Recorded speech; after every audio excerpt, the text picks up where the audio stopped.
Welcome to GuildSpire, the next evolution of DI Manager. In this video, we'll walk through your guild settings, show how to customize your theme and visibility, explain the GuildSpire roles hierarchy and give you a tour admin and member dashboards. At the top of the guild settings page, you'll find your guild invite link. You can share this link across social media, in-game chats, or directly with friends to help onboard and recruit new players. When someone clicks the link, they'll be prompted to sign in with Discord or email. Once signed in, they're taken straight to your guild onboarding page, where they can input their game stats and submit an application to join your community. Let's start with the guild settings page. This is where you define your guild's identity and how it appears across GuildSpire. You can customize your icon and banner, choose a light or dark theme, or fully personalize the look with your own font color, accent color, and background styles. These settings will apply across your guild pages, menus, and even your public recruitment page. Below that, you'll find options to set your guild name, description, and tags, all of which help players discover your guild if visibility is turned on.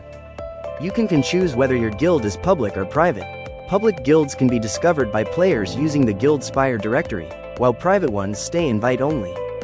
After saving, you may need to click the Hold button and re-enter the page to see your visual changes fully reflected.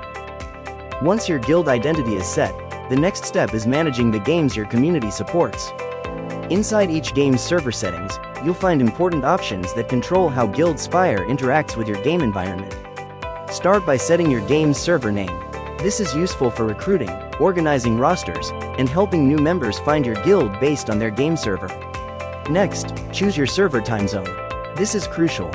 All scheduled events will automatically adjust to each member's local time, based on this setting. Select a default cycle to define how your recurring events behave. This makes setting up weekly schedules faster and more consistent. Customize your game's template by adding or modifying roles, stat types, and available event types. This allows you to tailor GuildSpire to match your game's structure and needs. Control whether players auto-join the roster after applying, or if approval from an officer is required. This helps you manage recruitment flow based on how open or selective your guild is.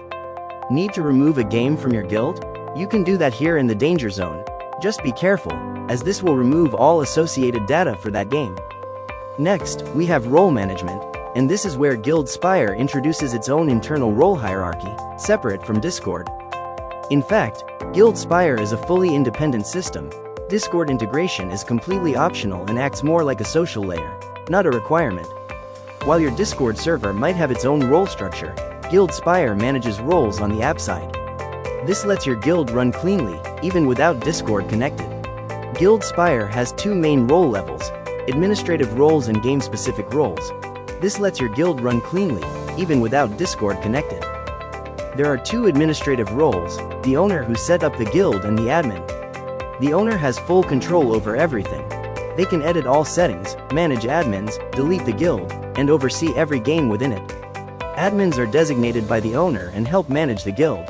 They can add or remove games, update settings, and access every game's admin dashboard, even without being a member of the game.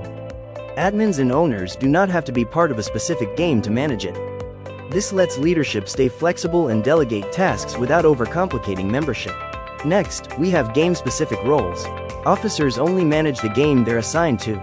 They can adjust the game's template, manage rosters, approve or remove players, and handle stat updates and events. Members only see their own dashboards and stats, and only for the games they've joined. They don't have access to admin tools or broader settings.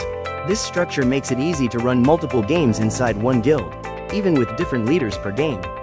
Admins oversee the whole system, while officers run their games independently, and members just focus on their experience.